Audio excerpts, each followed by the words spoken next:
Bienvenidos a los misterios del Evangelio. Hoy te invito a acompañarme en un viaje que comienza en los orígenes mismos de la humanidad y nos lleva hasta los recovecos más oscuros del alma humana. Vamos a descubrir cómo, apenas unos capítulos después del Edén, nació el primer pacto con las tinieblas, un acuerdo sellado con sangre que cambió para siempre el rumbo de la historia. Imagina una tierra recién expulsada de la perfección del paraíso. Adán y Eva, cubiertos de humildad y pesar, trabajan la tierra con sudor, buscando reconstruir algo de la comunión perdida con el Creador. De su unión surgen dos hijos, Abel, el pastor de corazones sencillos y ofrendas puestas con gratitud, y Caín, el agricultor que despreciaba la dependencia y anhelaba el control. Sin embargo, bajo la superficie de ese paisaje renovado se empezaba a gestar una tensión mortal, una grieta en el tejido de la fidelidad. Desde niño, Caín sintió que el suelo no bastaba para calmar su espíritu. Mientras su hermano ofrecía lo mejor de su rebaño en adoración sincera, Caín frustraba su corazón en ofrendas rechazadas, sin comprender que la verdadera ofrenda es la que nace de un corazón rendido. Su mirada, en lugar de llenarse de reverencia, se encendía de envidia y desdén.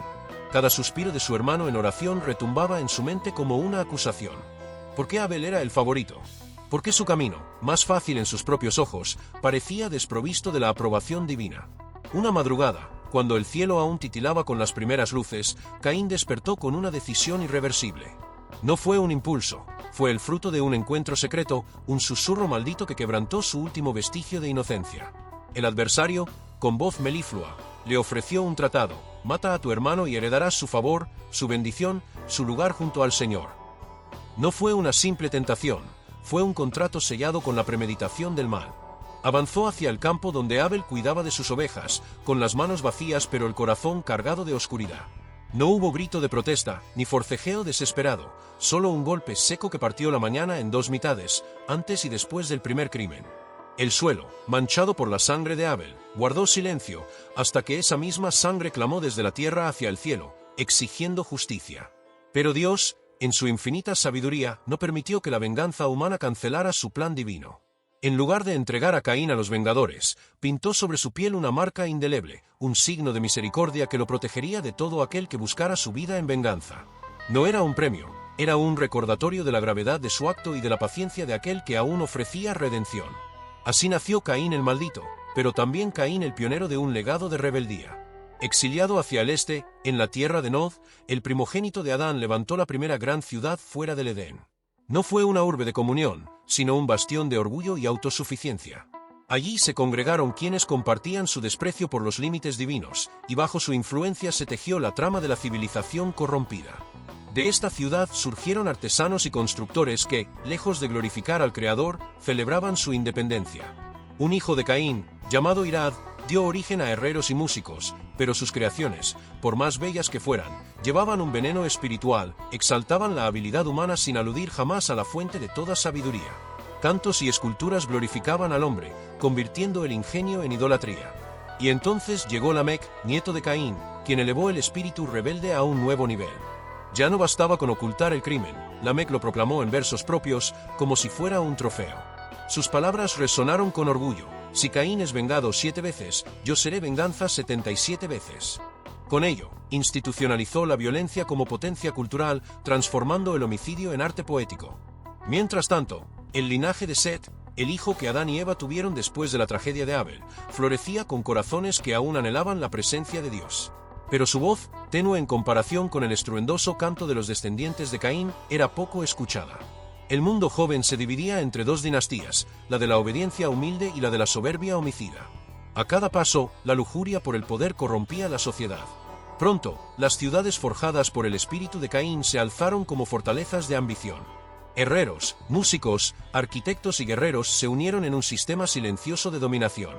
La búsqueda del progreso se convirtió en promesa de grandeza sin límites, y quien se atreviera a cuestionar ese credo era tildado de débil, de anacrónico o simplemente ignorante. ¿Y qué hacía Dios mientras la corrupción se extendía como una mancha de aceite en aguas tranquilas? Él observaba con paciencia y amor. Aunque la violencia se tornara poesía y la idolatría pareciera invencible, el Creador nunca dejó de buscar un remanente justo. Su justicia no se precipita, pero es segura como un torrente que arrasa toda impureza. Y antes de desatar el juicio definitivo, preparó un nuevo intérprete de su voluntad, un hombre llamado Noé, elegido para preservar la semilla de la obediencia en medio de la creciente rebelión. En esa encrucijada, mientras los descendientes de Caín construían monumentos a su propia vanidad, Noé caminaba con Dios en sencillez y fe. Su vida contradecía el bullicio corrupto, no aspiraba a la gloria humana, sino a la dirección divina.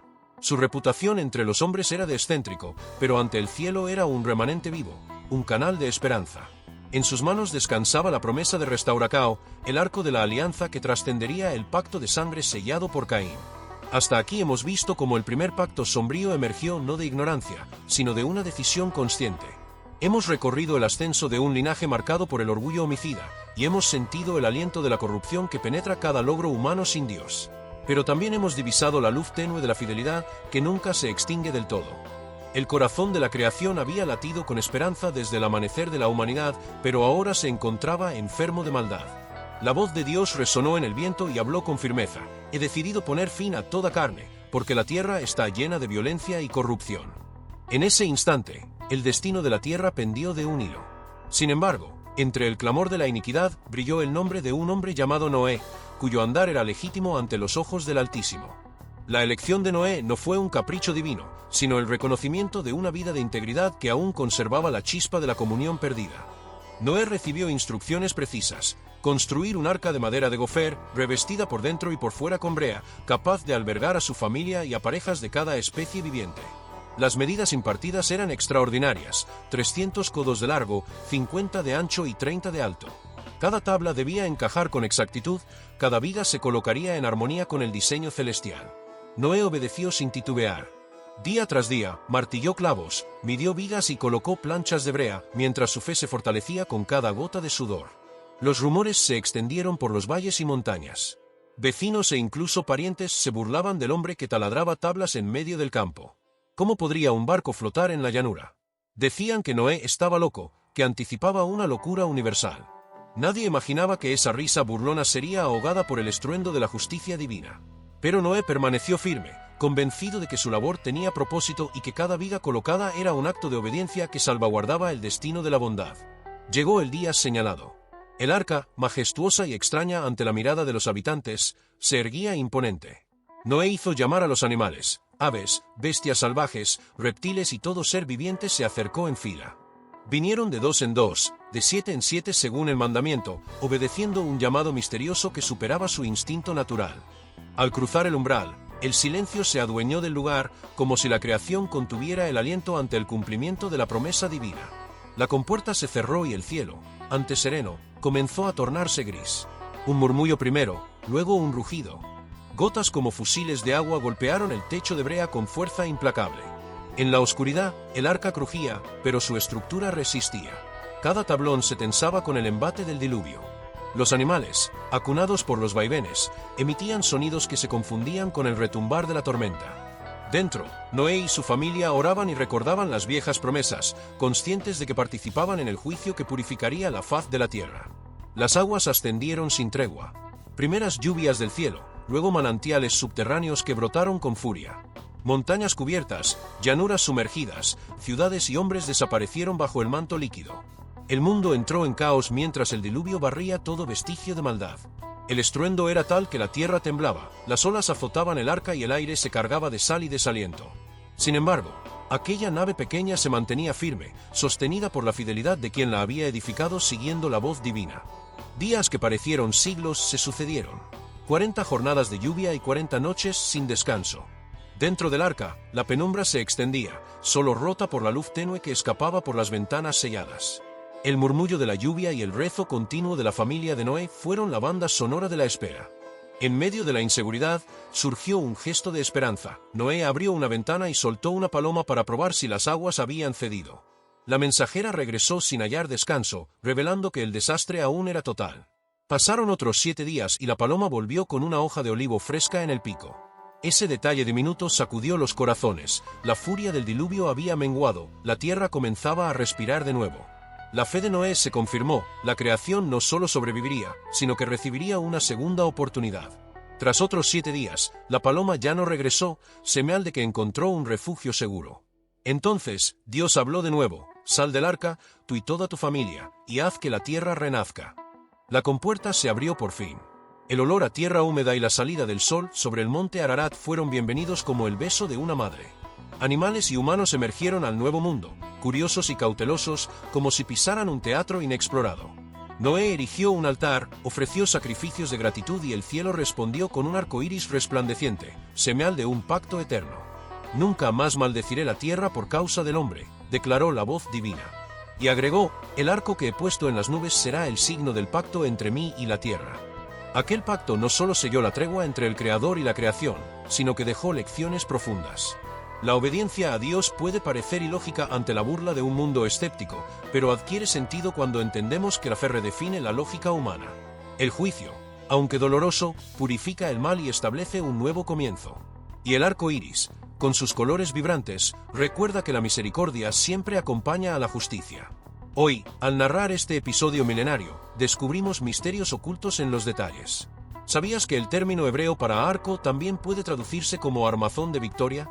Ese matiz revela que el pacto no es solo un acuerdo, sino una promesa de triunfo sobre la corrupción.